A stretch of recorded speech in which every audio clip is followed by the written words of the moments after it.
Nagresulta sa pagkakahuli sa isang individual ang ikinasang search warrant operation ng operatiba sa Cagayan matapos itong magpositibo sa iligal na droga. Yan ang tinutukan ni Patrolwoman Mirasol Ariola.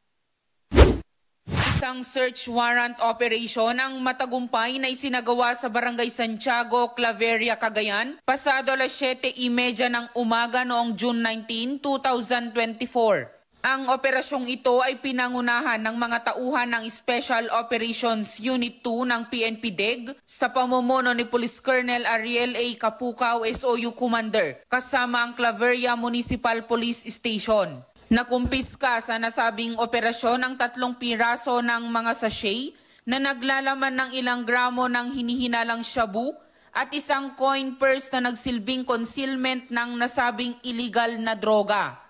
Kinilala ni Police Brigadier General Eliazar P. Mata, Director ng PNP DEG, ang naarestong suspect na si alias Don, 42 anyos at nasa top 2 priority target list ng Special Operations Unit 2. Naging matagumpay ang isinagawang implementasyon ng search warrant sa bayan ng Claveria, Cagayan sa pamamagitan ng maigting na casing and surveillance at sa bisa ng Copland Lifesaver na isinagawa ng ating maigiting na intel operatives sa pangunguna ni Police Captain Arnel Bidatiwag, ang team leader, at sa patnubay at supervisyon ni Police Colonel Ariel A. Capucao, ang aming SOU2 Commander.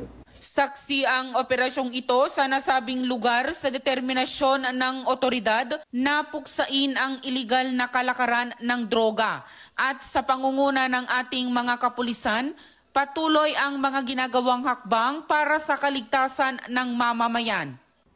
Sa mga nais magsumbong, maaari kayong mag-text o tumawag sa numerong nasa iyong screen. Dahil dito sa bagong Pilipinas, ang gusto ng pulis, ligtas ka. Mula sa tanggapan ng PNP Drug Enforcement Group, ako ang iyong Police News Network Correspondent Patrolwoman Mirasol Ariola, alagad ng batas at tagataguyod ng balitang pulis.